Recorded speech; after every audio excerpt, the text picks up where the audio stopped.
It may not have been the quickest or the most visually appealing aircraft in World War II. It wasn't the easiest plane to handle, yet the PBY Catalina flying boat became one of the most dependable and respected aircraft ever made. It was a good airplane. Low altitude, rough weather. She was a tough little beast. In service, this straightforward, sturdy, and adaptable aircraft proved to be the perfect workhorse across the globe. Capable of operating on both land and water, the Catalina transported supplies, performed long-range patrols, and rescued countless stranded sailors and airmen. That airplane did everything it was asked to do, and more. However, it also possessed a darker, more threatening side. In the Atlantic, Catalinas bombed and sank numerous German submarines. In the Pacific, black-painted Catalinas swooped on Japanese ships under cover of night. In 1907, a young motorcycle builder from Hammondsport, New York, developed a fascination with the thrill of flight. His name was Glenn H. Curtiss, and he would be forever remembered as the creator of a unique type of aircraft. Curtiss was a natural-born inventor. After various experiments, he developed an aircraft capable of taking off and landing on water, the flying boat. It wasn't long before the military took notice. In World War I, flying boats were heavily used as reconnaissance planes, primarily for submarine spotting. This marked the start of a new era in naval warfare. In the First World War, the U.S. Navy really didn't have a land plane capability, so the backbone of U.S. Navy operations was the flying boat. And during World War I, they developed the NC flying boat, which was designed to be a long-range aircraft capable of flying great distances across the Atlantic, which, in fact, one of them did in May of 1919. After the war, hundreds of surplus planes were sold at low prices, sparking the aviation passion that had gripped America. The flying boat's ability to operate on any calm water surface granted it nearly limitless range, expanding new horizons for aviation. When Pan American launched its luxurious clipper flights to Central and South America, the golden age of the flying boat had dawned. Much like Grand Ocean liners, Pan Am clippers of the 1930s allowed the wealthy to travel in elegance to far-off places. The Navy also envisioned a strategic role for long-range aircraft to patrol the world's oceans, providing early warnings of any threats to American interests. Soon, the flying boat became an essential element of national defense planning. The main advantages of the flying boat over a wheeled aircraft, certainly in the early stages before the advent of the aircraft carrier, was the great range that they had. Plus, they could land almost anywhere, so they could set down in any number of forward bases. And so that's what made the flying boat a real advantageous platform for Navy operations, particularly in the Pacific, where the Navy was definitely looking towards fighting the next war. In 1933, the Navy invited proposals for a new long-range patrol aircraft. The Consolidated Aircraft Corporation, already experienced in designing flying boats for the Navy, was eager to win this critical contract. Their lead designer was a skilled engineer named Isaac Macklin Lattin, known to everyone as Mac. In the early 1930s, most planes were still biplanes, with fabric-covered wings held up by a web of steel wires. In a bold approach, Mac Lattin designed a metal monoplane. Its vast wing was mounted on a single pylon above the fuselage, anchored to the hull with only 4 struts, 2 on each side. All flying boats required outrigger floats for stability on water, but these floats became a drawback in the air, creating drag and reducing overall performance. Mac Lattin devised a clever solution, designing floats that folded up during flight to become the wingtips, minimizing drag while adding lift. The Navy was duly impressed, and in June 1935, Consolidated secured a contract for 60 aircraft, the largest military order since World War I. The aircraft that rolled off the production line would become iconic, identified by the code letters PBY, P for patrol, B for bomber, and Y, the prefix for consolidated. The PBY was a sizable plane with a striking appearance. Here were all those great big, beautiful PBYs. It was love at first sight. And I said, well, I've got to fly those. Along came a PBY, and it was gracefully soaring above us. And it was so beautiful. In my mind, it was like a soaring eagle. It just soared and made slow turns. And later on, I found out what a devil it could be in combat. PBY, the Navy calls her. Back in 1935, the first PBYs took to the water and the air. Commonplace today, but then a milestone in the history of aviation. It became best known as the Catalina, or simply the Cat. With a cruising speed of just over 130 miles per hour, the twin-engine Catalina wasn't especially fast, but it offered remarkable endurance with a range exceeding 3,000 miles and the ability to stay airborne for more than 15 hours. Though it was always susceptible to attack, the PBY's main armament was formidable. It included 2 heavy machine guns mounted in blisters on each side of the rear fuselage. Although initially designed for patrol missions, the PBY could carry 4 1,000-pound bombs or 2 torpedoes, significantly boosting its tactical value for the Navy. The PBY did everything it was asked to do and more. It covered a lot of ground, and it could remain aloft for a great deal of time. Basically, though, it was designed to spot the enemy fleet. Radar was just in its infancy then, and nothing could beat a pair of 2 human eyes in spotting the fleet and reporting it back to home base. By the late 1930s, the world was becoming increasingly dangerous. In the Pacific, Japan was growing more powerful and aggressive, while in Europe, Hitler's Germany was rearming openly, building a navy to control the Atlantic. Britain and America watched with caution as tensions continued to rise. Both countries recognized that airborne early warning would be crucial in future conflicts. Most admirals still placed their confidence in large gun-armed warships, but a few suspected that air power would decide any upcoming war.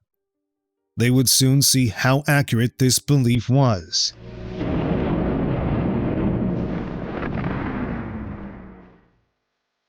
September 1939, Europe is thrust into war. Britain's first line of defense was the Royal Navy. Many of its ships were equipped with seaplanes launched by catapult to scout beyond the horizon. The challenge was retrieving them. The open sea posed serious risks for landing an aircraft. Multi-engine, long-range patrol planes offered a safer alternative, but Britain's strained RAF didn't have nearly enough of them. In 1940, they ordered a fleet of PBYs to aid in patrolling the Atlantic. It was the RAF pilots who first named the aircraft Catalina. They appreciated the aircraft and soon realized that the B in PBY truly signified bomber. They began using their Catalinas to attack German U-boats. Since the start of the war, Nazi submarine wolf packs had prowled the Atlantic and the Mediterranean, sinking numerous British vessels. The Catalina quickly became a crucial asset in the fight against U-boats, locating and destroying them in growing numbers.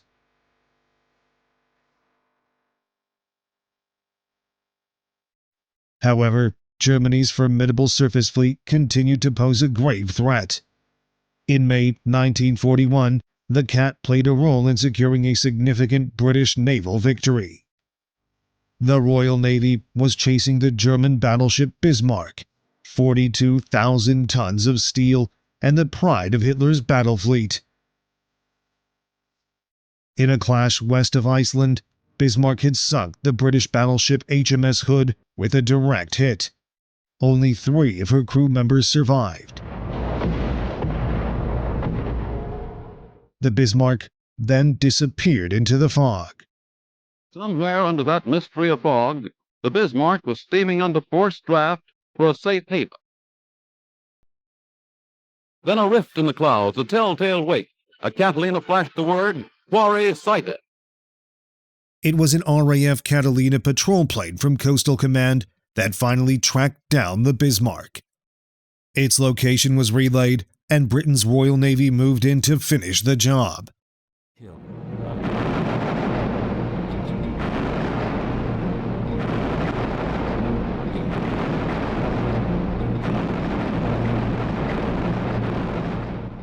The Bismarck went down with only 115 of the 2,400 crew members surviving.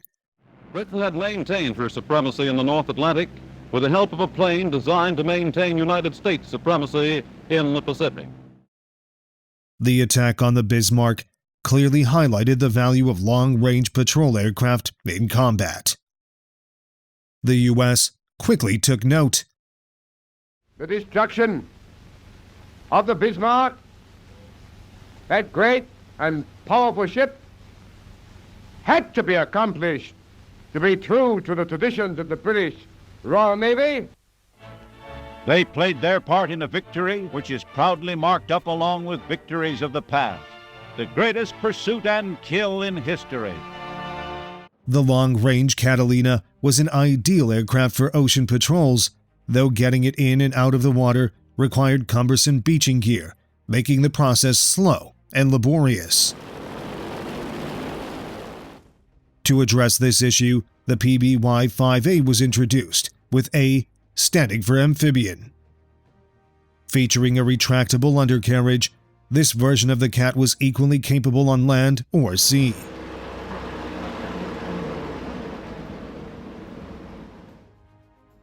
Catalinas were soon stationed at U.S. bases throughout the Pacific, from Midway to the Philippines and from Wake Island to Pearl Harbor. As Japan grew increasingly aggressive, the Navy intensified its daily reconnaissance flights. Then, on a calm Sunday morning in December 1941, Japan launched a surprise attack on the Pacific Fleet anchored at Pearl Harbor. So I've seen them coming around one by one. They'd strafe and bomb, and then they make a circle and come around again. They must have made 3 or 4 passes on each attack. You couldn't believe it, and you didn't think it was happening. The whole sky was black with smoke. Everything was on fire, and there was dead people on the dock, and there was 3 feet thick on the water, and people were going around. It was utter confusion. The assault not only crippled the American Pacific Fleet, but nearly obliterated the airborne patrol force, with 67 Catalinas severely damaged or destroyed. They picked a beautiful time. Everybody was saluting the flag. And they weren't saluting their guns. Pearl Harbor served as a harsh lesson for the Americans. Despite extensive long-range patrols, U.S. forces failed to spot the approaching Japanese fleet. In the aftermath, recruitment offices across the nation were flooded with young volunteers eager to join the fight. I was very highly agitated at what happened out at Pearl Harbor. We weren't told too much about what happened other than it was a big blow to the fleet. And I joined the Navy the next day thinking that I got to go. December 8th, 1941, the day after Pearl Harbor. My father was going to be the big stopper in my mind. When I came home that afternoon, and he said, "How was school?" I gave him the papers that I needed to get his signature on. And he thought for a long time. And he said, "Well, I'm too old to go, and we're going to be at war." And he said, You go. And he signed, with tears in his eyes. Smoke from the burning wreckage at Pearl Harbor lingered for days. But with America now at war, Catalina crews, still reeling from the devastating loss, would soon be at the forefront. The feel at that time was, we've got to do something, and we've got to do it fast. Early in 1942, new Catalinas began rolling off the production lines to replace those lost at Pearl Harbor. As new orders flooded into the consolidated factory, the demand for more workers grew in the race to accelerate production. I'd put on my application that I'd worked with some radios, and of course the interviewer had a drawer that he opened up and he said, "What's that?" I said, "It's a soldering iron." "What's that?" "That's a wire cutter." "You're an electrician." So I became an electrician, and that was when the company was building from very few people, just hiring all the time. And there at Consolidated, we were working 11 hours a day and 7 days a week. The Cat quickly earned the respect and admiration of its crews. A standard PBY crew was composed of 8 members, a bombardier who also served as the bow gunner, a pilot and co-pilot, a navigator, a radio operator, a flight engineer, and 2 waist gunners. Bulkheads divided the plane into 7 watertight compartments. For long patrol flights, the central section was fitted with bunks and a galley to increase crew comfort. Mastering the specialized skill of flying a seaplane required extensive training. Well, if you ever saw what I call a PBY driver, he had thick wrists and big muscles. The controls were as big as barn doors, and it took a little bit of muscle to move them. It was unstable. She'd fall off on one wing, or the horse would wander unless you had to fly it every minute of the time. It had the smallest stabilizing tabs, which you had to constantly readjust. Every time somebody moved or the load shifted just a little bit, you had to readjust it. You couldn't relax very long in that airplane, not if you were flying it.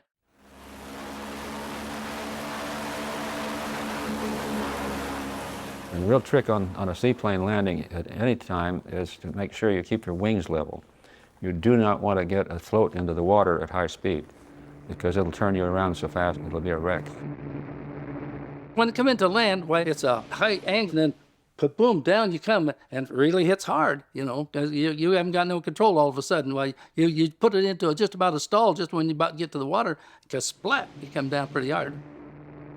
It landed with a great big splash. Not a touchdown, it was a beautiful landing. But if you didn't keep coming back all the time till you got that big fat duck plowing through the water, then she'd go off the water, because there weren't any flaps, anything to kill the speed. That's the one thing about that thing that I considered pretty vicious. While the PBY had its drawbacks, it also had considerable strengths. As crews learned to operate it, they developed a deep respect for this durable workhorse. It's a good airplane, very good. Low altitude, rough weather, rain squalls, and she was a tough little beast. Like a giant seabird, the Catalina glided above the ocean on its lengthy solitary patrols. Its crew would spend hours out of sight of land, scanning the water for the faint sign of a submarine periscope or a downed pilot adrift in a life raft. Keeping the engines running for hours on end was the responsibility of the flight engineer. From his cramped compartment within the wing support, he communicated with the pilot through a system of indicator lights.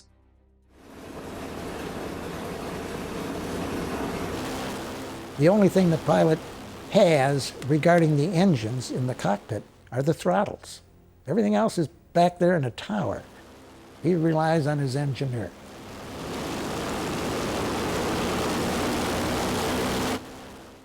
It was the navigator's role to chart their course and ensure the safe return of the aircraft. It's nice to know where you are. Every once in a while, a crew member that wasn't doing anything would come up and look over your shoulder and said, "Where are we?" Well, you put your finger, right there. But they did trust you, no doubt about it. But sometime, you're going to be lost. You won't know where you are. So what do? You turn around and go back, and you don't know where to go back to? Do you think, well, my sense tells me that land is over there and water's over here, or what do? In poor weather conditions, this could become an almost impossible challenge. Many lone Catalinas disappeared without a trace in the vast Pacific Ocean. The radio operator served as the only connection to the outside world. His Morse code signals would send critical early warnings of enemy activity back to the base.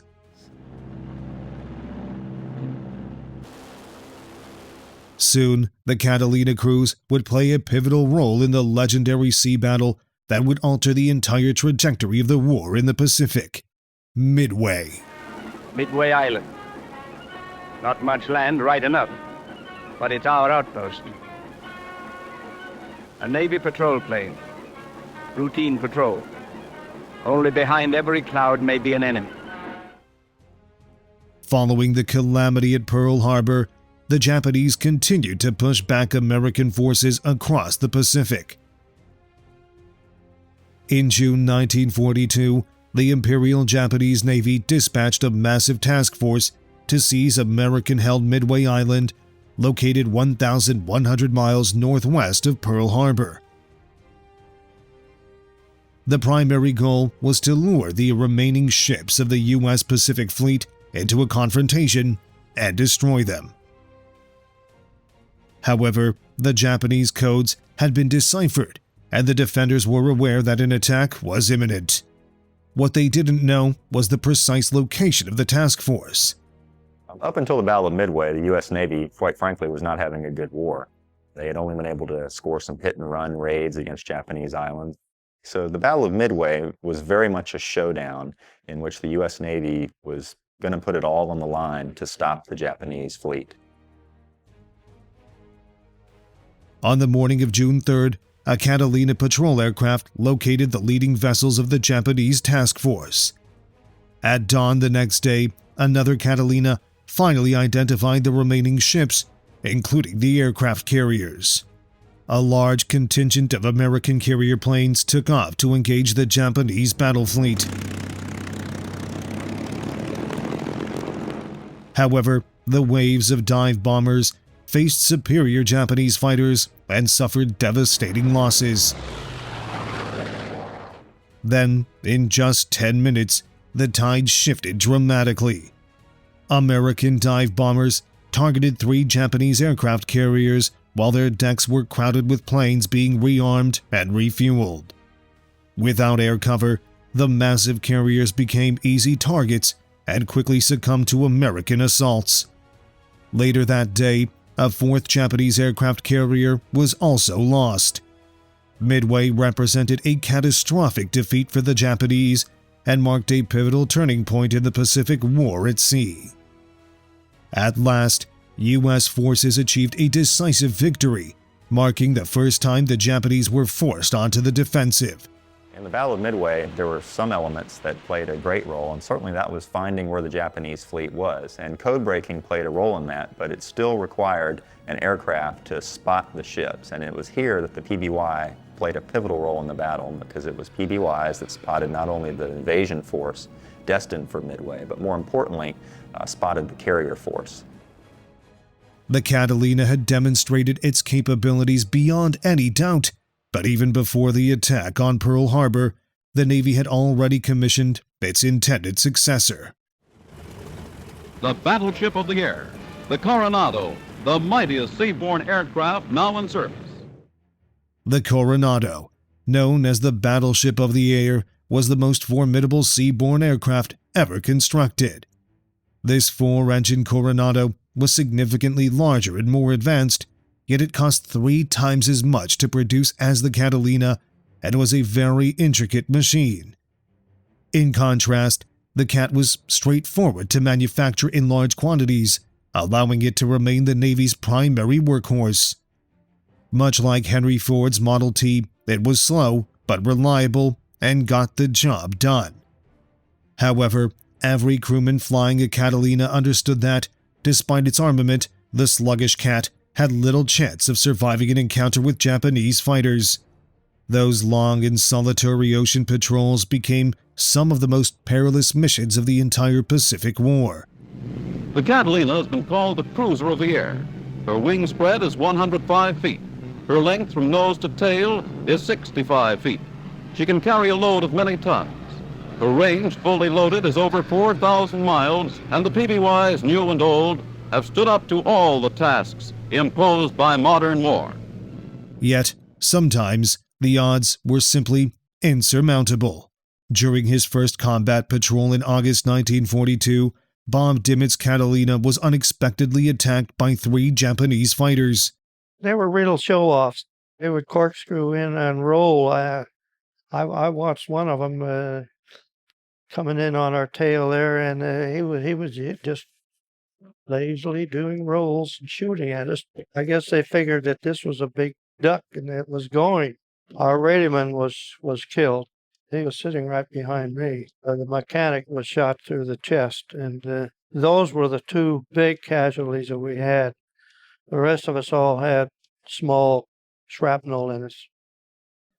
Then, just as quickly as they had appeared, the Japanese Zeros vanished. 1 man was killed, another was severely wounded, and the Cat sustained significant damage. And when we got away from there, our port engine was starting to burn. But that sucker flew, and we noticed some dots on the horizon. Never saw such pretty pieces of palm trees in our life. Somehow, they managed to crash land the injured Catalina in shallow water, skidding to a stop on the beach. We stopped. Then we started getting kind of worried, because we really didn't know at that time where we were and whether it was friendly or enemy. So we climbed out of the airplane and stood there with our big 45s in our hands and waited. After a week stranded on their tropical island, Bob Dimmitt and his crew began to wonder how long they could endure before assistance arrived or the Japanese came. All of a sudden we see this dot just off the water underneath this black cloud heading right for us, and it looked like a seaplane. Well, at that time we didn't know whether it was a Japanese seaplane or whether it was an American seaplane, so we didn't do anything. And we waited and waited and waited till the last minute, and then we could finally make out that it was a Catalina.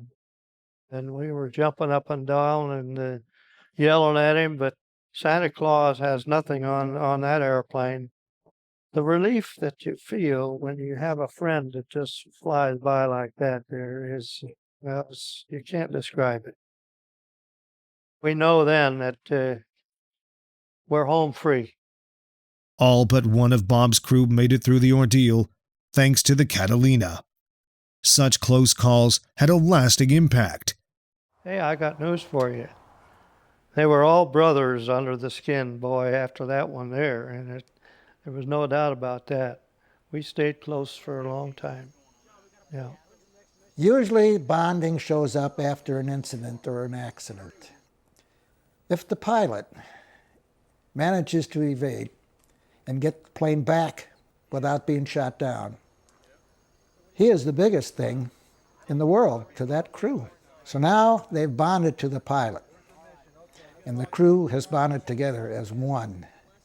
You could see it happen, and when I was on the islands in the South Pacific and the PBYs would come back from their patrol, you could tell that there's a changeover. All of a sudden, they're like brothers. You can't come between them. Not surprisingly, every American GI in the Pacific grew fond of the Cat. Its recognizable and reassuring silhouette in the sky was always a welcome sight. For troops isolated on remote coral islands, it meant receiving mail from home. For the injured, it brought crucial medical supplies and a ride to the safety of a base hospital. For survivors adrift for days in the vast ocean, it symbolized life itself. And for the men who piloted it, the cat became part of the family. Oh yes. Every hop we came back on, the airplane was our baby. We loved it. We put it to bed at night, wake it up in the morning, and if we had any long flights, it never occurred to us that anything was going to go wrong. The cats operated in the most basic conditions, and their crews learned to be almost completely self-sufficient. You had to be self-sufficient. And those planes were on their own. They'd be at some out-of-the-way island in a cove, and there'd be some 55-gallon drums of fuel and some oil. You lived in the plane, and you ate, cooked, and lived in the plane. Whether on land or at sea, the big cats were most susceptible to Japanese air attacks between their missions. However, many of their forward bases were carved out of the jungle and not easily visible from above. The long-distance missions across the Pacific placed immense stress on the aircraft and the dedicated ground crews who kept them operational with only the most rudimentary tools. Preventative maintenance is the secret to the whole thing. The old saying goes, you can't pull off the road and call for a wrecker. If you have a problem and you lose an engine, you're going to have to return to base. You have a full crew, full ammo, full gas load. Perish the thought that you lose an engine on takeoff. The remote jungle bases lacked workshop facilities, but this did not deter the Catalina. It came equipped with its own set of folding work platforms that could be attached to the engines. There you were on a platform. You could work in the whole accessory section. After a specified number of flight hours, each engine required a thorough inspection. Each check would be more intense. And you hate to see them coming because that meant that it was going to be work. Not just flying, it was going to be work. You had to get yourself 30. And then you would have the 30, 60, 90, and 120-hour check. Now, 120 hours takes quite a long time. That's 120 hours in the air. Now the airplane's going to be down for a couple of days. In wartime, that's not really well thought of, but it has to happen. So you can imagine that there's a lot of fellas, a lot of mechanics, really running all over that airplane to get it back in the air. That's one thing a pilot doesn't want, is have his airplane on the deck. It's not what it's built for. A strong bond formed between the pilot and the chief engineer, as lives depended on their combined expertise. Before every mission, they would meticulously inspect the aircraft together. It's the rapport that you develop with the pilot. And if you're the chief aboard, or if you're the senior man aboard, or if you're the flight engineer, you're a little bit closer to the pilot than the rest of the crew. He'll come to you first. But he's still in charge. I realized I was the man behind the wrench. I wasn't the man up front driving. Pilot drives it. I fix it. It's an airplane that you could fix with duct tape or something like that. If it had been too complicated, it wouldn't have been able to do the job. Yet this reliable companion could also reveal a much more aggressive aspect of its character. When night fell, the gentle cat would turn into a formidable predator.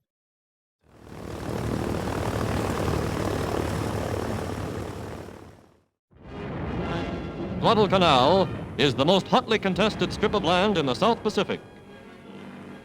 For 5 months have tried to win back this vital outpost, but their transports, bombed and beached, lie wrecked on the sands of the Solomon Islands. While Midway marked a turning point at sea, it was Guadalcanal in the Solomon Islands that ultimately halted the Japanese ground advance. The situation was dire, as the Japanese funneled troops and supplies into battle, desperately attempting to push American forces back into the sea.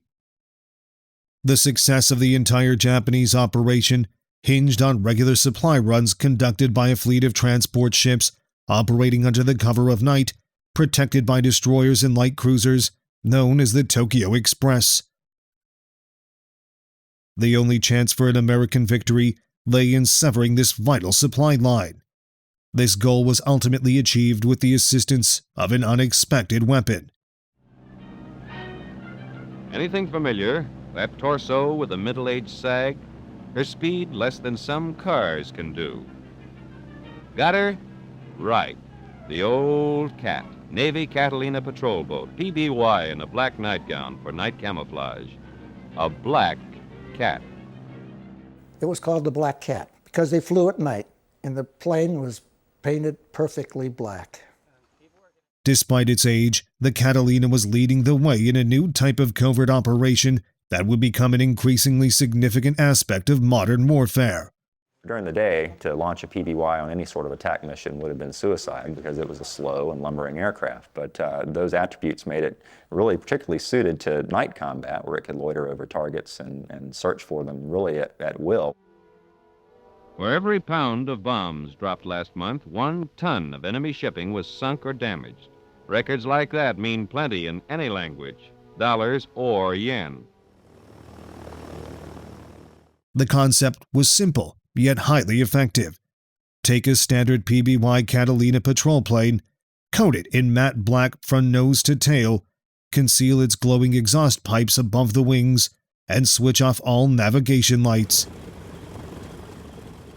Then attach 4,000 pounds of bombs under its wings, transforming it into a formidable weapon. This was the Black Cat, the original stealth bomber.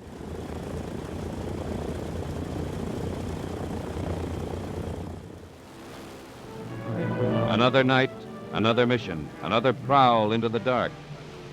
A cat needs its 9 lives on these jobs. Back at Pearl Harbor, the surprise attack by the Japanese had severely weakened the Catalina fleet. Now, shrouded in darkness, the Cats sought their revenge. This time, it would be the Japanese who were caught off guard. These long-range missions were always tense and exhausting for the Catalina crews.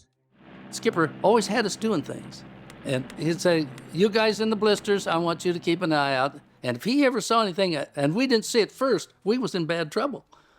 we reported seeing something before he did, or he'd said, all right, what's going on back there? Do you guys sound asleep? Without radar, the Japanese forces struggled to detect the Cats in the darkness. Even powerful searchlights often failed to reveal their presence, leaving defenders to fire blindly into the night sky in hopes of hitting something. The searchlight would be right on us, and nobody shot at us. The searchlight come right on, and everything gets all light up in the plane. Said, "Uh-oh!" We just kept right on going, and the light went off somewhere else. So they never did see us. Never would see us. The attacks had to be executed on the first pass to maintain the element of surprise. But the slow-flying Cat had ample opportunity to align itself with the target. You know, we dropped bombs. We dropped everything we had. And I don't know, because we never did, nobody ever went down to see what had happened because that was Japanese territory. 1 more flight completed. 1 less convoy flying the rising sun. Another loss in losses adding up to billions of dollars in equipment that didn't get there. In just 1 month, a single squadron reported the destruction of 43 Japanese ships as the Black Cats prowled the night skies, most of their victims unaware of what had struck them. Deprived of essential supplies, the Japanese lost their hold on the Solomon Islands and began a long and bloody retreat back to their home islands. At a pivotal moment in history, the Black Cat squadrons, engaging in nighttime hunting and bombing missions, played a crucial role in turning the tide of the war in the Pacific. A job done by planes that can't maneuver but do, that can't dive, that can't rev up speed to wiggle out of a run but go in anyway for a second try, a third. And every less ship gives the men who are landing a better break. That's what keeps the Cats flying. When production ceased, nearly 4,000 Catalinas had been constructed, making it the most numerous flying boat ever created. In a variety of services with a variety of nations, the PBY did everything in almost every theater of war. It dropped bombs, it dropped torpedoes, it depth-charged U-boats, it fired retro rockets. It was the Dumbo for down flyers, the salvation and savior for them when they're floating in the open ocean with little chance of rescue without the PBY. So in short, the PBY performed all missions that it was called upon to do and performed them with great ability. After the war, while many military aircraft were scrapped, the Cats continued to serve due to their immense utility. Wherever there was water, the Catalina found a peacetime role, conducting Coast Guard patrols, firefighting, cargo transport, passenger flights, exploration, surveying, and a multitude of other tasks. Though the jet age marked the decline of most remaining flying boats, the Cats persevered. As the new millennium approached, the consolidated PBY Catalina remained in the air, one of the longest-serving and most beloved aircraft in history. That airplane, I fell in love with it. All I could say was, Mr. Consolidated, you did a hell of a job.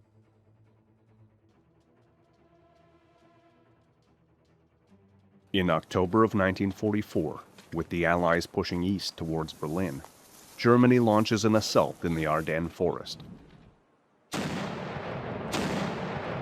During the Battle of the Bulge, Nazi forces attempt to push American, British, and Canadian troops off the continent of Europe. On the other side of the world, Japan launches its own counteroffensive in the Pacific. Theirs is unlike anything America has seen before. Japanese aircraft head straight towards U.S. destroyers, battleships, and aircraft carriers, flown by men prepared to sacrifice their own lives. It is known as Kamikaze, where pilots turn their planes into missiles. Suicide missions intended to cripple the American war machine as they inch closer towards the heart of Japan. These pilots follow the rule of divine wind. Loyal to the Emperor and their homeland, they are willing to die for both. Their weapons are their bodies. Their targets are American ships, pilots, and sailors. This is a story from two different perspectives, from the men willing to die for their country, and from the men determined to stop them.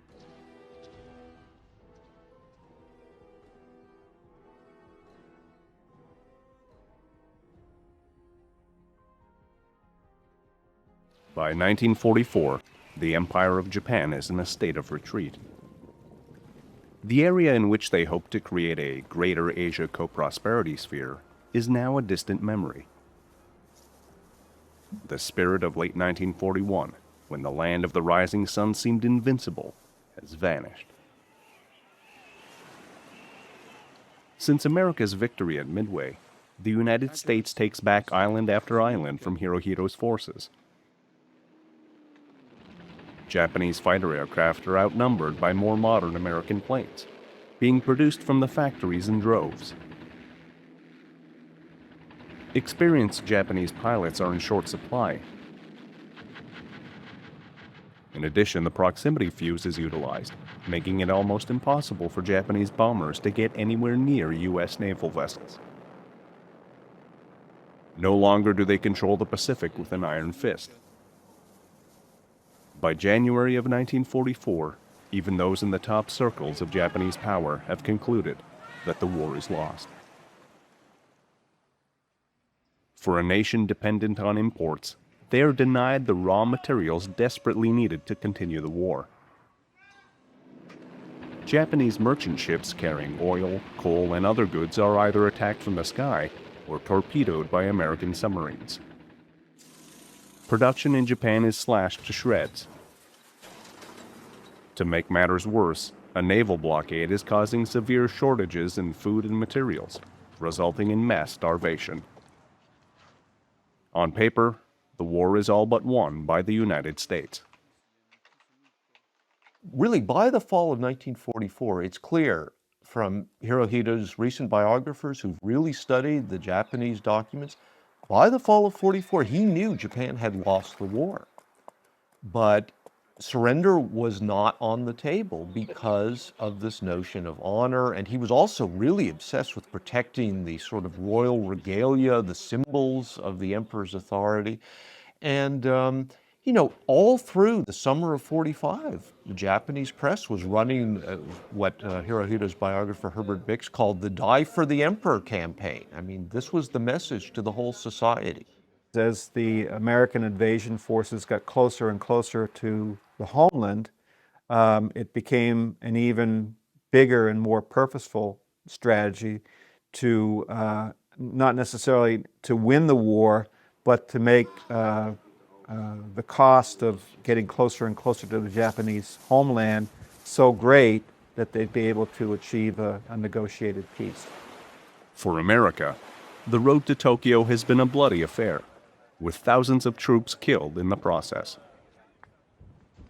The Japanese proved themselves to be warriors, fighting until their last breath, based on a sacred samurai code known as Bushido. Surrender is not an option for its citizens, who are told that they will be shamed forever if they give in to the Americans. The Army and Marines had certainly encountered this in some of the islands that were taken where Japanese civilians committed suicide rather than be taken prisoner. And they were essentially told and ordered to, oh, you don't know what's going to happen to you, and it's part of this honor not to be taken prisoners. So there had been this sort of preview of the same mentality that American forces had encountered already. United States generals realized that if the resistance on these islands is this fierce, the invasion of Japan itself could be the mother of all bloodbaths.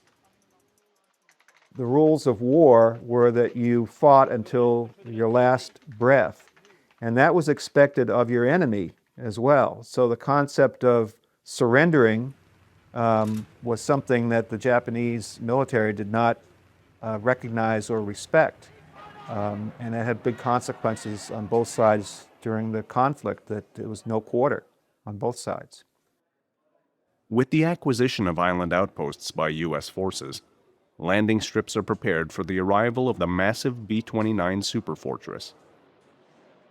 Being twice the size and having twice the range of the B-17, this gigantic bomber is what America hopes will be the deciding factor in the Pacific, having the capability of flying over Yokohama, Nagoya, and the capital city of Tokyo, allowing for a massive bombardment of the Japanese home islands. Massed B-29 attacks, hundreds of bombers flying in close formation, dropping incendiaries, were extraordinarily effective in burning Japanese cities. There's no question about that. The attack in Tokyo, again, this is conventional bombs, incendiaries, burned square miles of the city, did huge amount of damage, probably caused 100,000 or so civilian deaths, rivaling what possibly even exceeding what the atomic bombs did. If the war can be won from the air, hopefully a D-Day style invasion in the Pacific can be avoided. Yet, despite all the deaths and starvation throughout Japan, its military still refuses to acquiesce to the demands of an unconditional surrender. By mid-1944, with American forces ready to take back the Philippines, it becomes clear that the people of Japan will not accept defeat without a fight to the death. Their loyalty is to Emperor Hirohito, and the idea of foreigners occupying the homeland is a concept completely alien to them. They would rather die than surrender to America. It is this belief system that allows the Kamikaze fighter to emerge. A lot of people who've written about the Kamikaze suggest that there's some origins in the Shinto religion and the samurai code, and I think that's undeniably true, but it's also stretching it. That there was this, certainly a Japanese martial tradition, there was this notion of personal loyalty to the emperor, and that was clearly driving it. Hirohito himself was very impressed and very supportive of the whole idea of these special attack forces and thought, well, this is the supreme expression of the devotion of the Japanese people to their emperor personally. That's how he viewed it. In order to protect a perimeter of islands giving America the ability to bomb Japan, squadrons of volunteers begin enlisting for their own version of a divine wind against the United States.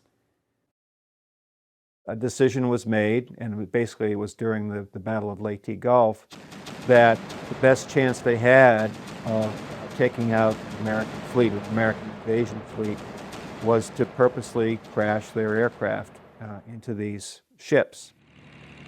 Unable to sink numerically superior aircraft carriers through traditional methods, they instead must resort to the doctrine of kamikaze. If this had been the United States and the Japanese were advancing on our homeland, and we had disadvantages in terms of resources, aircraft, and pilots, and wanted to fend off an advancing enemy, certainly, anything becomes possible. Under the leadership of Admiral Onishi, thousands of men trained for what will be their last mission. A true believer in the Bushido Code, Onishi, with the Emperor's blessing, begins organizing a suicidal war plan. The Oka, a piloted rocket bomb, is authorized along with a human torpedo known as the Kai-10, as weapons to be used against American ships. There were a small number of special purpose kamikaze aircraft built, the most famous of which was the so-called Cherry Blossom, which was basically a bomb with stubby wings and a cockpit welded on top and a solid rocket motor. And this was dropped from a bomber. The solid rocket motor would be used to accelerate this into a dive approaching 600 miles per hour. So that was particularly difficult to counter when you had such a high terminal speed. These are in addition to the thousands of kamikaze pilots being trained for their final act in uniform. The goal is simple: fly straight into American ships, and hopefully, with the mixture of fire and gasoline, the explosion causes the vessel to sink. One pilot and one plane can take out a ship that may have 300 sailors, 500, maybe as many as 3,000 sailors with one well-placed hit. And in a number of occasions they did that or came close to doing it on many others. And because the decks of American aircraft carriers are made of wood, the probability of a ship going down is even more likely. A key target then for the kamikaze pilots is the central deck elevator, believing that a successful attack can, at the very least, disable the carrier. The advantages of the kamikaze are numerous. Pilots need very little training. Obsolete aircraft can be used, and even if planes are hit by a proximity-fused shell, the momentum can hopefully keep the aircraft on target. The average kamikaze pilot is given a 1-week crash course in suicide attacks. 2 days are spent practicing takeoffs, another 2 to study formation flying, with the last 3 days spent on how to strike a target successfully. It was a case where some very young pilots were kind of dragooned into doing this. Some older, experienced pilots who were gung-ho were ready to go and do it and maybe had to be restrained, but it went all along the spectrum, I think. Crash diving, however, is not as simple as it may appear on paper. The powerful lift generated from the high winds makes it difficult to keep the nose of an aircraft on target. Also, there is the strong possibility of pilots blacking out from the heavy gravitational forces when they come crashing down. This entire strategy is a huge gamble, but for the Japanese, with their cities being destroyed, it is their only card left to play. By 1944, as the Americans are set to take back the Philippines in the Battle of Leyte Gulf, the first waves of kamikaze attacks are unleashed. Before taking off, Admiral Onishi tells his men as they drink sake, "You are already gods, without earthly desires. Your own crash dive is not in vain. Regrettably, we will not be able to tell you the results, but I shall watch your efforts in the end and report your deeds to the throne." On October 25th, a special attack unit led by Lieutenant Yukio Seki spots an American ship, the St. Lo. Diving straight down, his aircraft hits the ship's deck, exploding like a fireball. Going right through its wooden frame, subsequent explosions begin interacting with torpedoes and bombs on board the vessel, and a new chapter in Second World War history begins. Then it struck.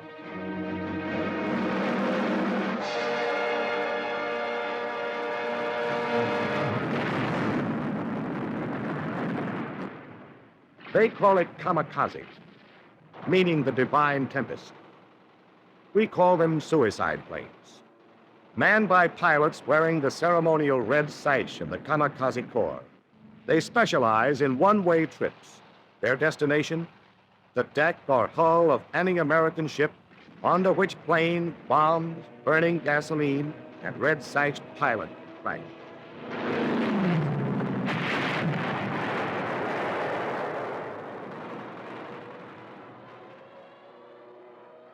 Waves of kamikaze attacks are given the green light by Onishi, with targets not being limited to just strictly naval vessels. With the bombardment of Japanese cities by B-29 superfortresses, orders are given to attack these bombers with the same ferocity. The results prove disappointing.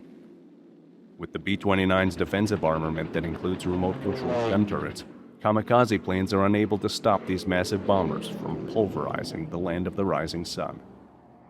The Japanese pilots would call them ice castles because they were so far up, and there was no need to camouflage the planes because you weren't. Their elevation was to keep them from having Japanese planes assault them. It was only when tactics changed, when there was a move to more low-level bombing, that the Japanese planes were able to attack them. Even then, there were many instances where the B-29s could actually outrun a Japanese fighter aircraft, was faster than the aircraft that was trying to pursue them. And with a scorched earth strategy being carried out, the kamikaze fighter is in a race against the clock. Despite the destruction these tactics are having on American ships, the United States government does not retreat. Their final push to Tokyo will not be derailed, no matter what the cost. So for the next 10 months, American servicemen accept the possibility that today could be their very last. For the kamikazes, psychologically, I don't think they were prepared at all. It just was such a foreign concept to these young guys, on a ship or in the air, to see somebody who would purposely sacrifice themselves as a way of trying to win a battle. It just was unimaginable to them. I think that probably the greatest effectiveness of the kamikazes was that it was so incomprehensible to the American military leadership, American society, American understanding. And it did, don't get me wrong, there was a very real material effect of the kamikaze attacks, but I think the psychological effect really was quite powerful. That it was so hard for American soldiers and sailors and airmen to get their minds around this mentality of people who were willing to do this. And of course, it was very hard to answer. Normally, a lot of what air defense and self-defense in general is based on is the idea that this guy is trying to save his life, is trying to avoid being hit, doing something crazy. So it was very hard to answer this. Hopefully, with the hundreds of guns, rockets, and shells on board destroyers, cruisers, frigates, and battleships, these sailors can shoot down the kamikaze before it is too late. In dealing with this menace, a strategy known as the Big Blue Blanket is employed by naval aviator John Thatch. The plan calls for around-the-clock surveillance by fighter planes over the American fleet, increased attacks on Japanese airfields, and stationing destroyer escorts 50 miles away from the main body to alert the other ships of any approaching Japanese aircraft. developing this whole system of radar picket ships that would spot the incoming kamikaze forces, keeping air patrols deployed really around the clock during some of the operations to try to intercept them. So still some did get through. Even in the Battle of Okinawa, it was mainly small ships, American ships, that were sunk. There were no large carriers or battleships that were actually, really put out of action and were sunk by the kamikaze attacks. This strategy proved successful in disrupting the kamikaze. With Japan in a weakened state, skilled pilots become scarce. As a result, gunmen are finding it easier to shoot down oncoming planes being manned by inexperienced pilots.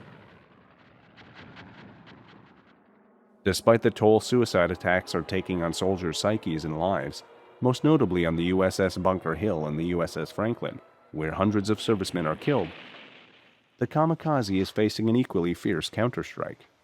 Ultimately, it was the American military forces were so overwhelmingly powerful, this wasn't going to stop them. It could cause a lot of casualties, it could inflict a lot of pain along the way, but it wasn't sufficient at any point to even derail American strategic decisions. It caused tactical redeployments, it caused an American diversion of forces to try to deal with the kamikazes, but it couldn't alter American strategy. The attacks reached their zenith during the Battle for Okinawa, where hundreds of suicide planes are used in this pivotal conflict. They did cause a lot of casualties. The climax was probably the Battle of Okinawa, where close to 2,000 kamikaze attacks took place.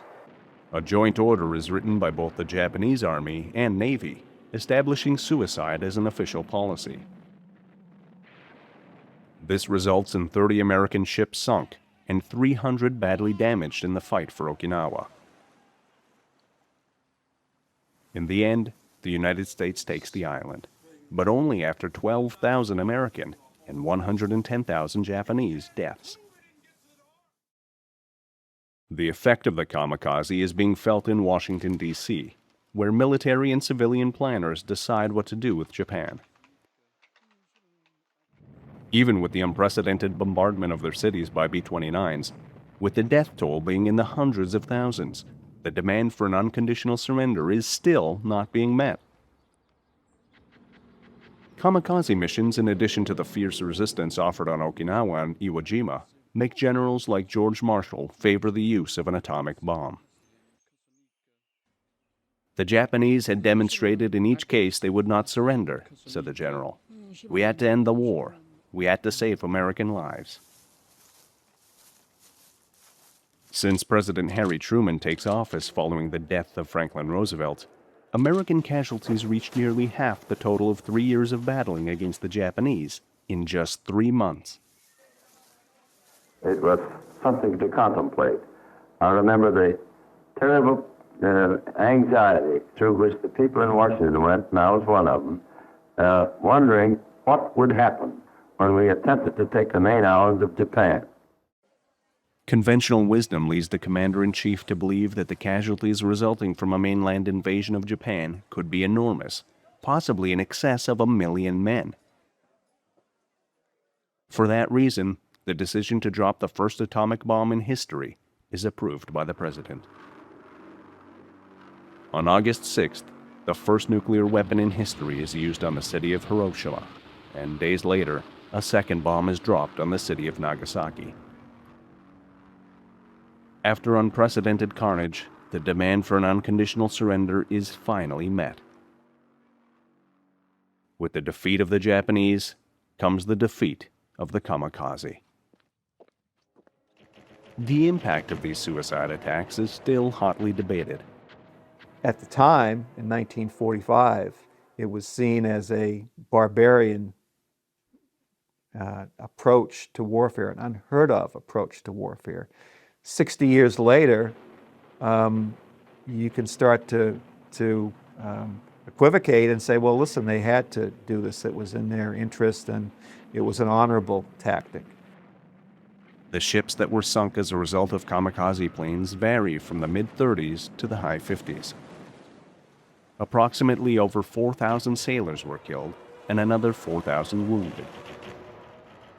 However, the entire goal of the kamikaze backfires, causing war planners who may have still been on the fence in terms of whether to drop the atomic bomb or not, to support a nuclear attack on Japan.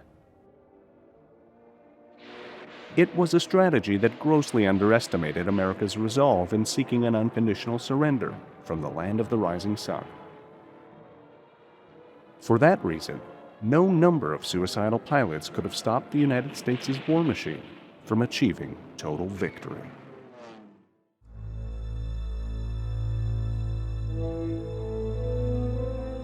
The minuscule island, spanning less than a single square mile, claimed over 4,000 lives.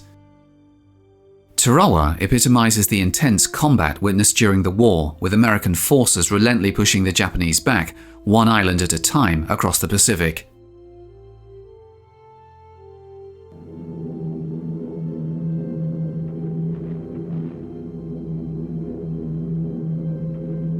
In February 1942, Japanese bombers launched an attack on the Australian mainland. This assault temporarily incapacitated the naval base in Darwin. As the Japanese advanced across New Guinea, some Australians feared it was the precursor to an invasion. However, discord between the Japanese Army and Navy halted their invasion plans, leaving them in abeyance. In reality, the Japanese found themselves stretched too thin. Amid the harsh conditions of the New Guinea jungle, Australian forces, bolstered by increasing American support, repelled the Japanese incursion toward the crucial base of Port Moresby. Along the Kokoda Trail, the Allies launched a counter-offensive. Disease and illness proved as formidable as enemy bullets. By the close of 1942, the threat to Australia had been neutralized, setting the stage for the protracted and bitter struggle to push the Japanese forces back to their homeland. The Allied offensive was divided between two rivals, General Douglas MacArthur in the Southwest Pacific and Admiral Chester Nimitz in the Central Pacific. The American strategy aimed at launching a dual assault against an enemy whose control spanned vast expanses of land and ocean. MacArthur's objective was to advance northward from the Solomons and New Guinea towards the Philippines. Meanwhile, Nimitz's forces were tasked with a series of strategic island-hopping maneuvers, beginning with the Gilberts in November 1943 at Tarawa, then progressing to the Marshall Islands, the Marianas, Iwo Jima, and finally Okinawa. The initial target of Admiral Nimitz's island-hopping campaign was Tarawa Atoll, which had been fortified by the Japanese into a stronghold from which they could launch air attacks on US fleets. Taking Tarawa was imperative. It marked the first amphibious assault on a heavily fortified atoll shielded by a coral reef.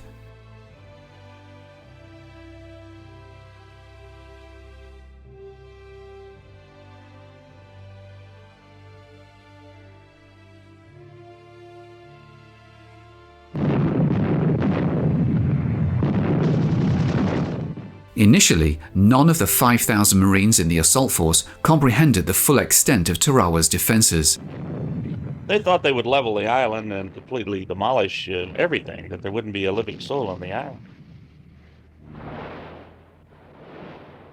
I remember him telling us, this is going to be the easiest invasion we ever had.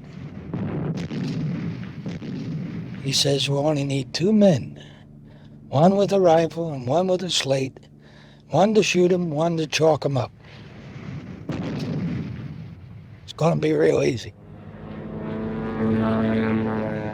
I turned to the major who was standing next to me on the deck and said, some of our people aren't aiming very well today. He said, you don't think those are our shells, do you? I realized then for the first time they were being shot at, and there were indeed some Japanese on Tarawa. Everyone was confident that you could kick hell out of the Japanese.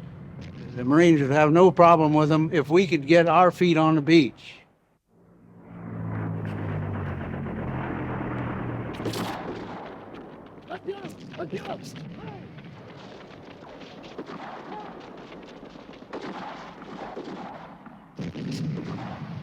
You must remember that the island was only 800 or 900 yards wide, and when you put 20,000 men on an island like that, it's quite crowded.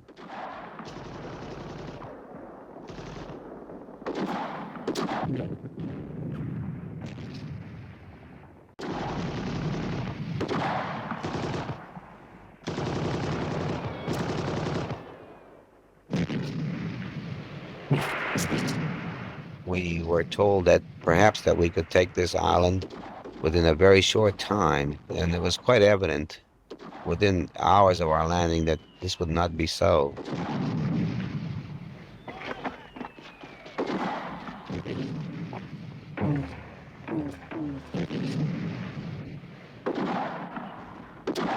The foxholes that had been covered up with the naval gunfire, the next morning, within about 20 yards of where I was, I watched the Japanese digging out. They were digging the sand out of the place so that they could see out.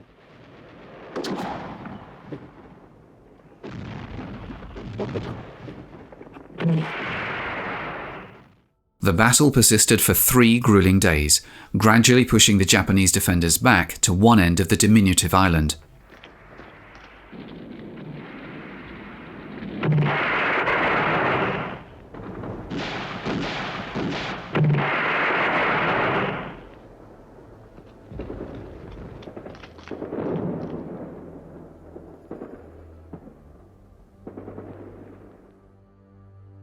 The Japanese commander had arrogantly proclaimed that Tarawa could not be captured for a century. If you can imagine the effect, nearly 6,000 dead men on an island this small, and considering that it's 1 degree from the equator, the amount of heat you have there, you can imagine the smell that you get within a day or two from all this rotting flesh. It was a sort of a sweet smell, sickly sweet, described it. And I don't know anywhere in World War II where there was such a concentration of death.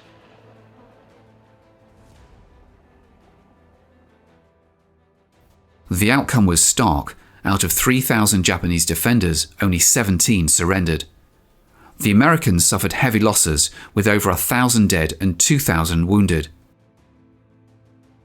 Public opinion in the United States was deeply shaken by the significant casualties incurred in such a brief span of combat.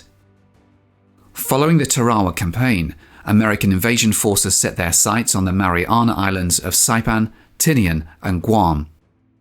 Positioned west of Saipan, the Naval Task Force safeguarded the landings. In June 1944, Japan's mobile fleet from Okinawa approached, seeking a naval victory to shift the tide of the war in their favor. Suddenly, the Americans realized they'd been detected by the Japanese via radar.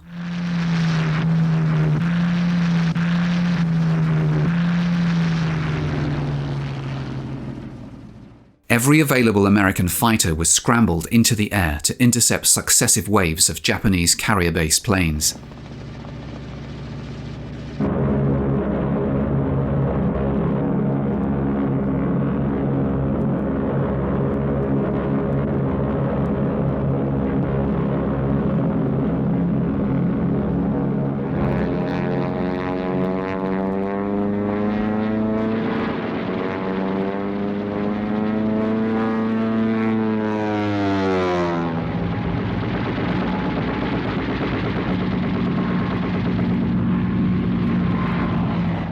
Many Japanese pilots were competitive novices with no battle experience. Their aircraft were poorly armoured. For the American pilots, engaging their adversaries felt as effortless as shooting turkeys.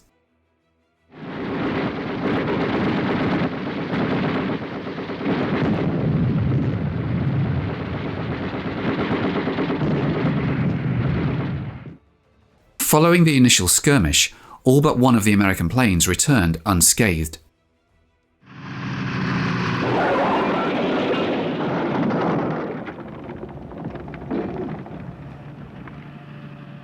Rearmed and refueled, the Americans stood prepared for the next Japanese offensive. Despite 2 subsequent onslaughts, the Americans held a significant advantage with nearly 900 carrier-based planes double the size of the Japanese fleet. The Marianas aerial engagement lasted a mere 8 hours, resulting in the near decimation of Japanese naval airpower in a single day. The initial fleet of 430 planes was reduced to approximately 100.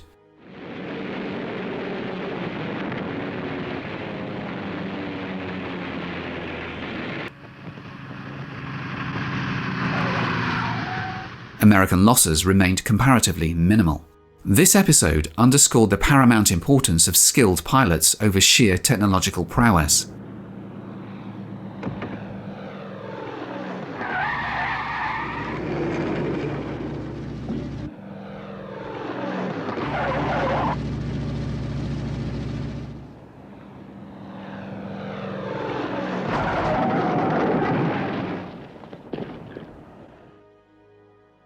As dusk settled, the Americans emerged victorious in the aerial conflict, yet the whereabouts of the retreating Japanese fleet remained unknown.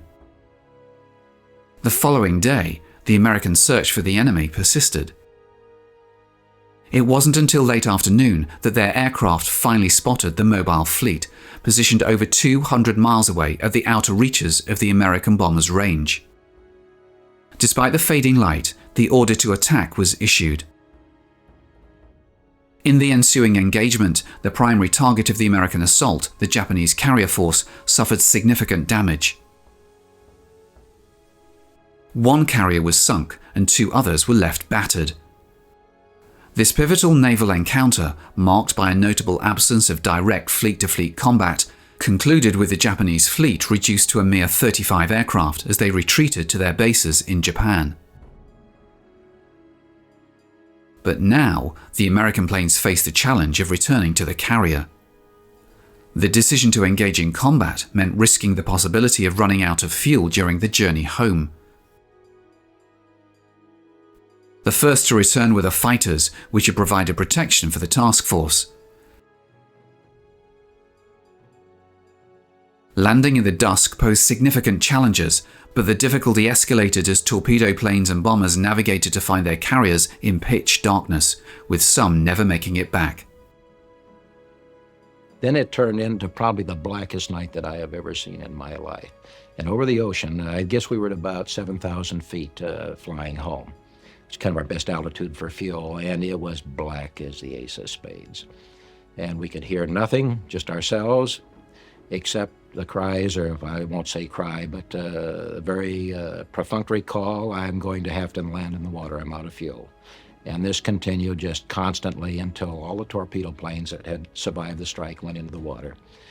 And then I suppose about 100 miles from the force, the dive bombers started to run out of fuel, and they called out, this is whatever the call was, I don't really know the number, I'm going in, out of fuel. And then it became quite quiet until we got within range of the force, and then you could start to make out what was happening at the task force and what the recovery course would be. We'd not yet seen it because the ships were running blacked out, which is a normal operating procedure, so it couldn't be detected from the air. But the Admiral knew that we were going to have an awful problem getting aboard, and they were low on fuel, and we didn't have time to really look for the force. A decision was made, and the command was given out to the carriers to turn their lights on. The subsequent day saw the task force successfully rescuing the majority of aircrews who had been forced to ditch in the ocean. The triumph in the Battle of the Philippines Sea ensured that the Mariana landings could proceed without interference from the Japanese Navy. Saipan fell at a heavy cost of 3,000 American lives.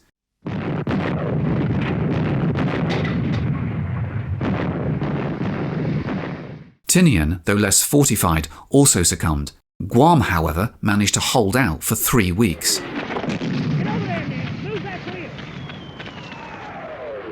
As the American forces advanced westward from the Marianas, Nimitz transferred an amphibious force under MacArthur's command, marking a convergence of the two rival prongs. Their joint objective became the Palau group of islands. These had been taken before the invasion of the Philippines. On one island, Peleliu, the Americans again run into nautical resistance from a crack force of 10,000 Japanese troops.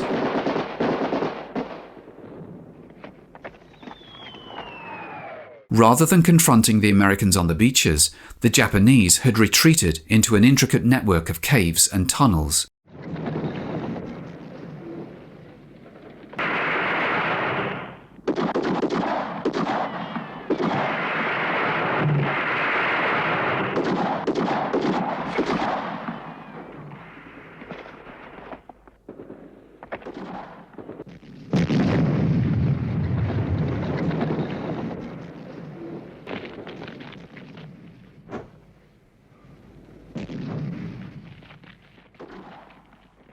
The Americans found themselves locked in a grueling struggle for every inch of ground against a resolute enemy prepared to fight to the last.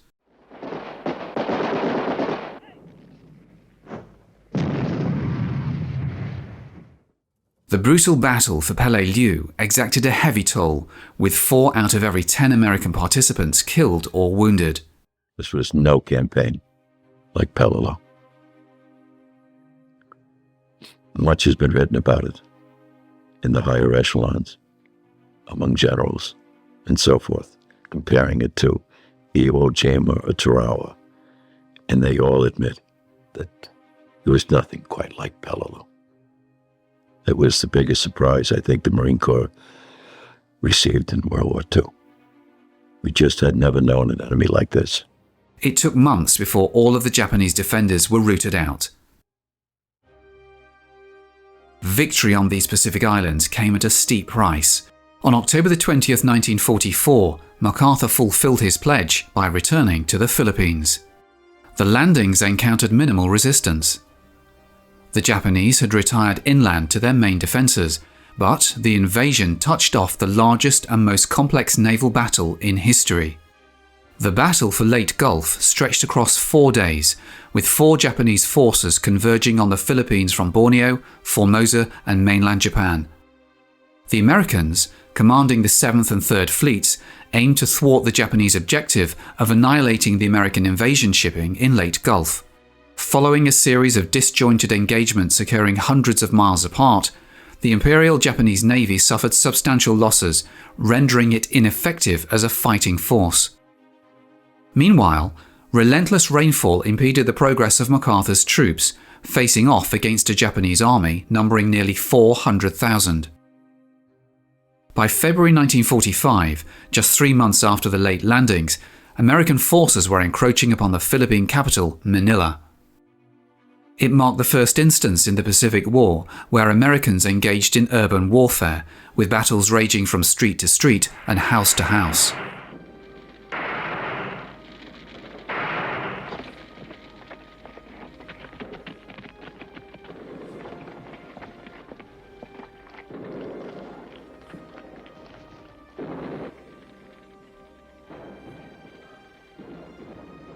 Many civilians lost their lives, some executed by the retreating Japanese.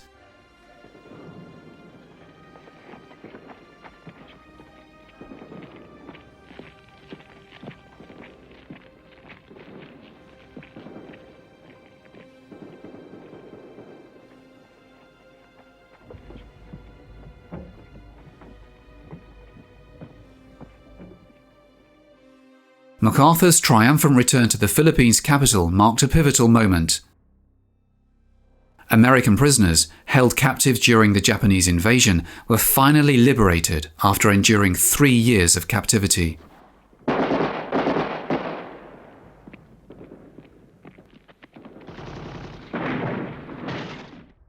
With the American recapture of the Philippines, vital supply routes crucial for Japanese industry would be severed.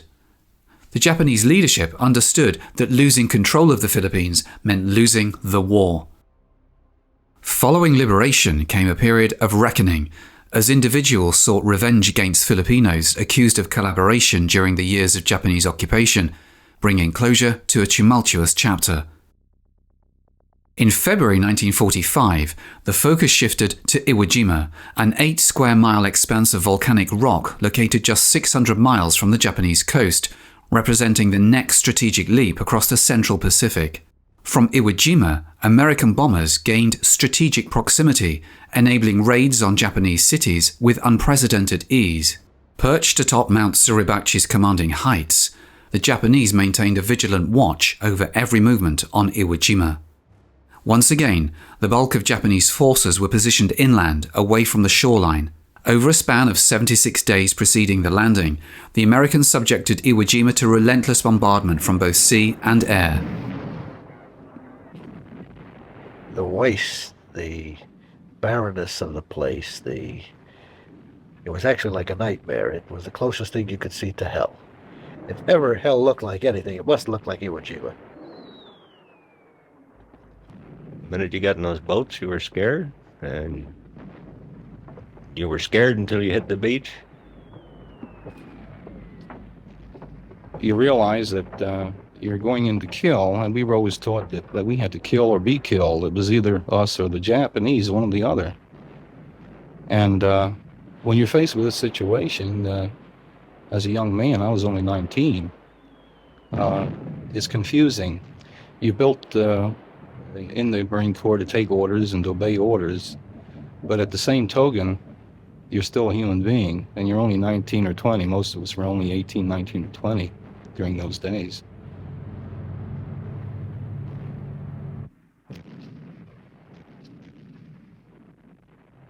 I think the public has the idea that Marine are Supermen, but I don't think there was a Marine in the amphibious landing craft that wasn't afraid, including the officers.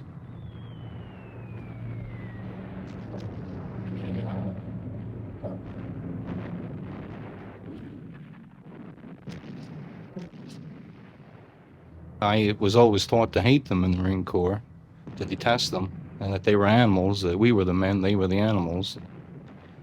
By the same token, we were taught that they would die for the emperor, that we weren't taught to die for our president.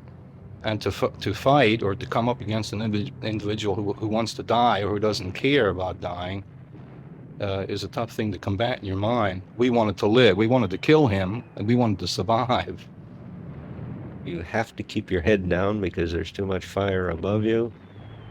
And it's that constant wondering, is somebody going to drop a lucky one in there and you're too far out to swim with all that gear on?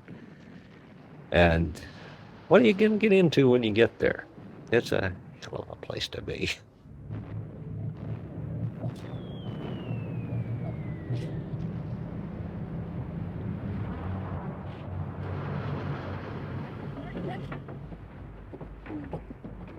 And as you hit the island and you saw the ash and nothing living, it was, if there's ever been hell, this was it.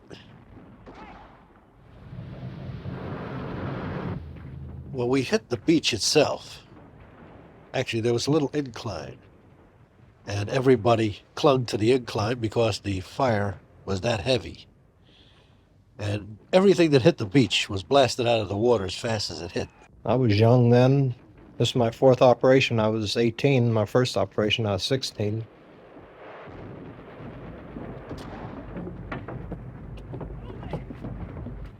They just lay there and waited for us, and rhythmically just kept on tattooing every man along the line. And you just couldn't avoid it. The slaughter was fantastic. We just walked into a web, and there was no way out. You couldn't get off the beach. And getting into the beach was a depressing scene. It sort of knocked your morale down when you start to see your own people from your own team dead. There was this, from the water's edge to sort of a rise, there was a tremendous amount of bodies just lying there.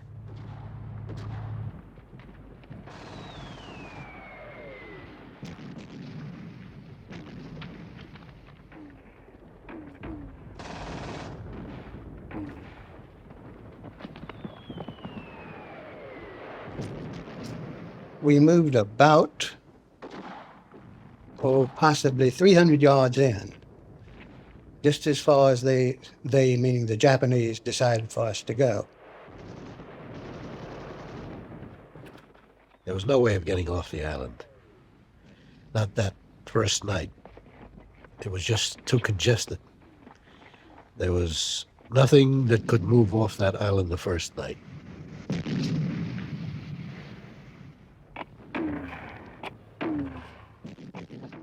Entrenched on the slopes of Mount Suribachi, the Japanese command had concentrated their artillery.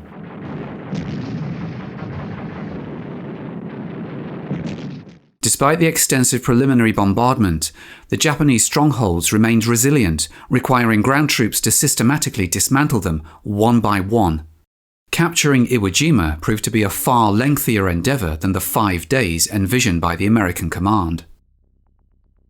The entire vegetation was gone completely. And you awaken in the morning and you look out across this particular expanse of no man's land, and it was bubbling and seething with steam coming out of the ground. In fact, we had to use cardboard from sea ration packs to put down in the foxhole so that your ass wouldn't burn up. If there is a hell, I'm living through it now. So I don't have to worry about going to hell anytime in the future. I've been there.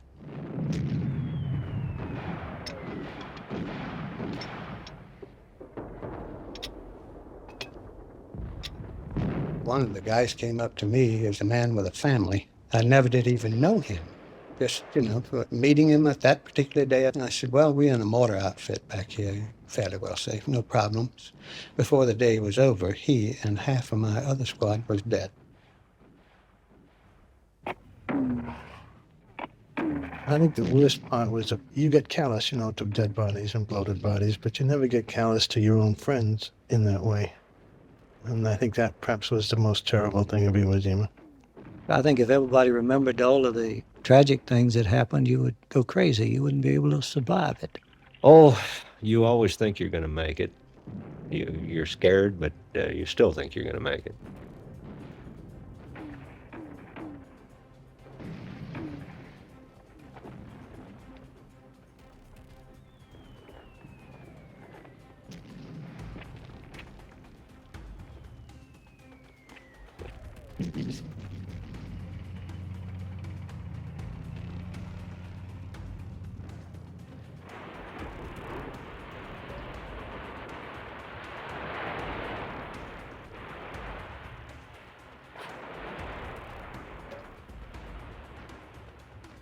It was just one of the biggest messes I myself had ever seen. I don't know who the beach master was, but he probably had the roughest job of any man I've ever heard of. Although the situation may have appeared chaotic at times, the logistical prowess supporting the assault force underscored America's inevitable victory over Japan, rooted in its overwhelming industrial might since the onset of the Pearl Harbor attacks. Only one thing seemed to permeate the men. Get that $1 million wound to get off this damn place.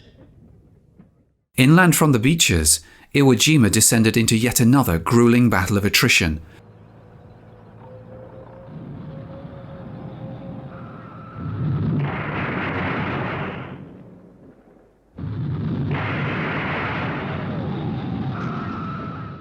With American forces advancing inch by inch against Japanese defenders who chose death over surrender with unwavering resolve.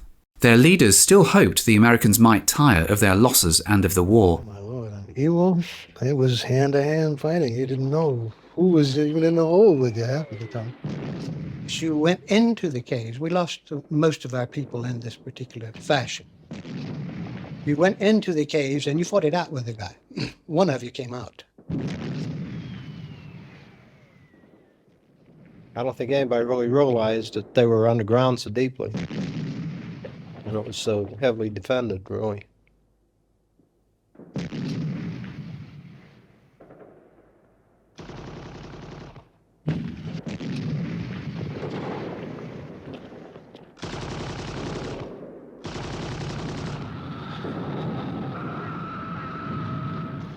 After 3 days of fierce combat on Mount Suribachi, the Stars and Stripes triumphantly flew atop the summit. The boy started to holler, there goes the flag.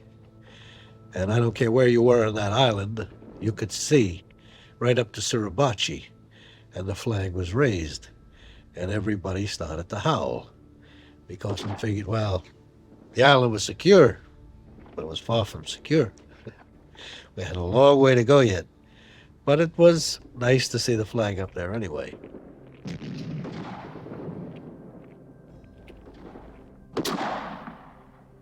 They always told you to take prisoners, but We had some bad experiences on Saipan taking prisoners. You take them, and as soon as they get behind the lines, they drop grenades, and you lose a few more people. You're a little bit leery about taking prisoners when they're fighting to the death, and so are you.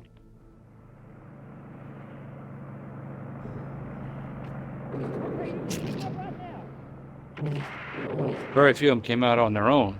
When they did, usually one in the front, he'd come out with his hands up, and one behind him, he'd come out with a grenade.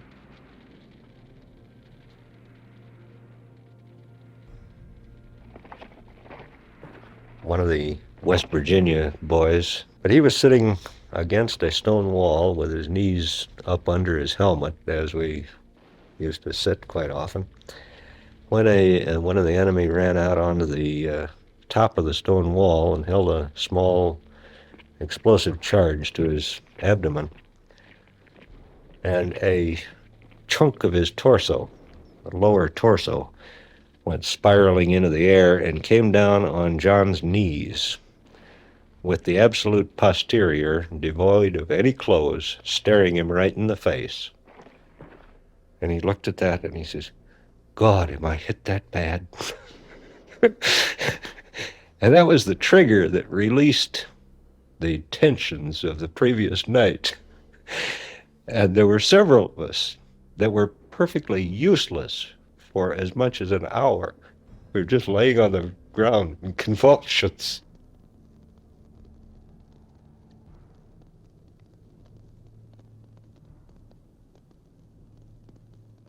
Out of the 21,000 Japanese troops present on Iwo Jima at the onset of the attack, a mere 200 were captured alive.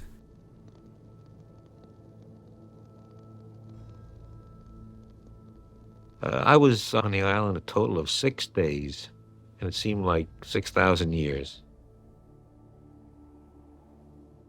Remarkably, Iwo Jima's airfields were operational even before the island fell, a testament to the crucial role played by the American construction battalions, known as the CBs, not only on this island but throughout the entire Pacific theatre of war.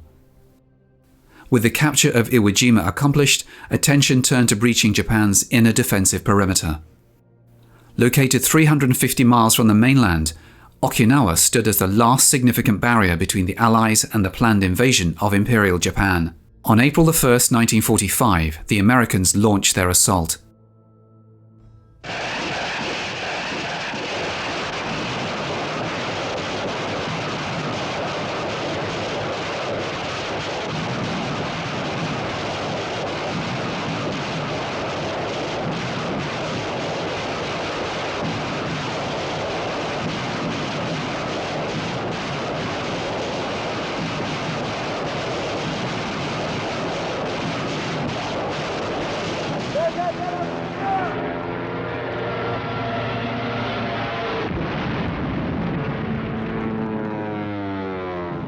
In defense of Okinawa, Japan's young suicide pilots, the Kamikaze, fiercely engaged the Allied forces. Many of these pilots embarked on their fatal missions using outdated aircraft, some even repurposed trainers.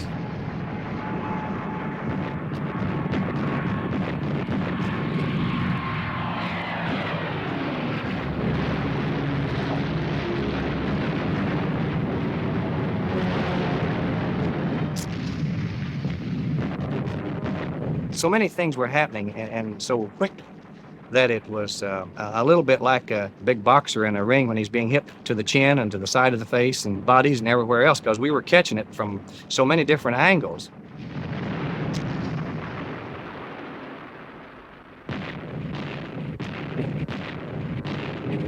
In a regular attack, it's a sporting chance you've got, you know. I mean, with regular bombs and regular bullets, you think you've got a very good chance. But war is not so much of a sport when you're fighting human bombs.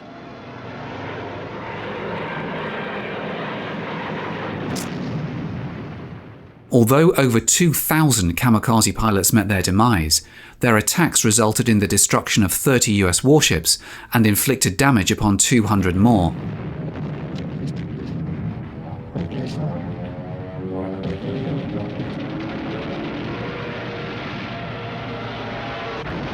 You were praying that you could survive whatever the kind of explosion would come about. Your whole life flashed in front of you very quickly because you didn't know whether it'd be seconds or minutes until your life would be snuffed out.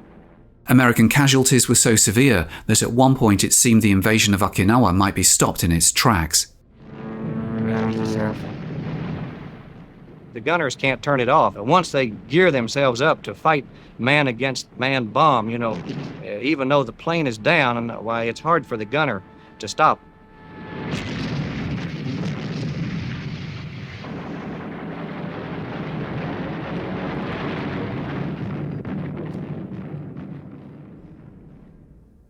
One man he was in a 40 millimeter mount, and he had been fighting against quite a number of planes that had come in, but we had been hit in his area also 2 or 3 times, and all of a sudden, with nobody understanding why, he just yelled out, "It's hot today," and jumped over the side, and that's the last we ever saw of him.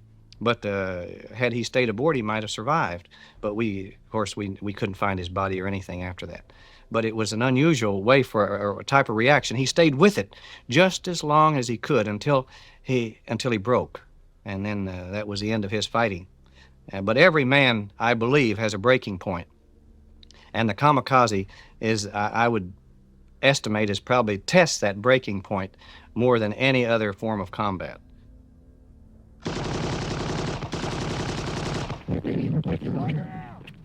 The initial landings on Okinawa proceeded unopposed, but as the Americans advanced inland, they encountered a formidable Japanese army of 100,000 troops, entrenched in a heavily fortified central position.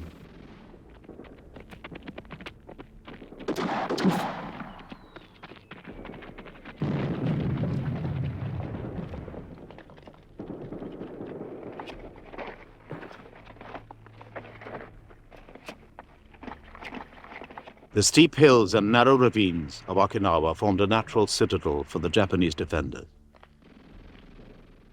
The rugged terrain of steep hills and narrow ravines on Okinawa provided a natural stronghold for the Japanese defenders.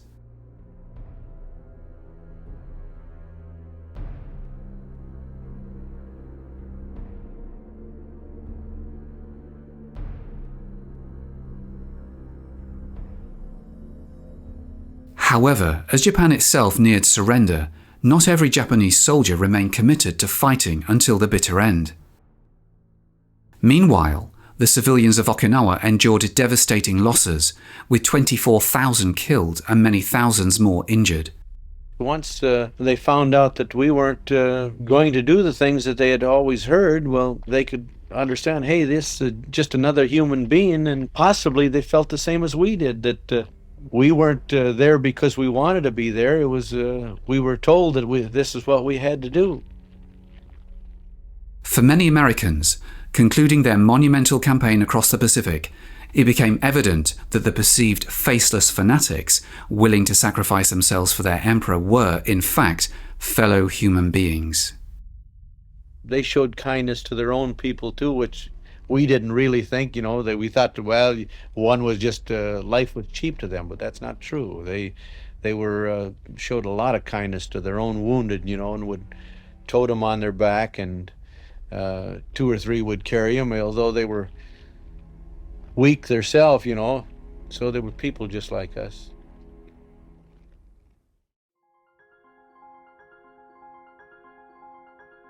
Aviation, the art of aeronautics, began with the dreamers, inventors, and daredevils who dared to defy gravity.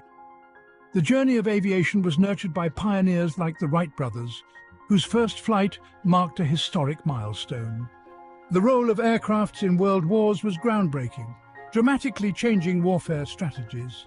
This initiated a technological evolution in aviation, transforming the simplistic wings of a biplane into the thunderous roar of jet engines. Let's journey through the ages of aviation. Behind every great aircraft, there were great minds. These visionaries, like Sir Frank Whittle, the innovator of the turbojet engine, redefined air travel. Then there's Skunkworks' Kelly Johnson, the genius behind the SR-71 Blackbird. His designs combined speed, stealth, and power, crafting machines that dominated the heavens. The contributions of these pioneers have left an indelible mark on the canvas of aviation, shaping the course of history and inspiring generations of engineers and aviators. Each epoch in aviation history gave birth to extraordinary aircrafts, each with their own unique features and roles. The Lockheed SR-71 Blackbird was a marvel of speed and stealth. The F-105 Thunderchief, a supersonic fighter bomber, was vital in the Vietnam War. The P-51 Mustang, a long-range fighter, was critical in World War II. The P-47 Thunderbolt, a heavyweight fighter, was used extensively in the same war. The A-10 Thunderbolt II, the Warthog, is a close air support icon. The Messerschmitt Me-262 marked a leap forward in aviation technology. Each of these game changers were instrumental in their eras, and their legacies still resonate today. Beyond the game changers, there are those that have transcended their practical roles to become icons. The Concorde was not just an aircraft, it was a supersonic symbol of luxury and speed. The B-52 Stratofortress, a strategic bomber, is an icon of power and resilience. These magnificent machines and others like them have become much more than just aircrafts. They are enduring icons that encapsulate the audacious spirit, the relentless innovation, and the boundless ambition that define the world of aviation.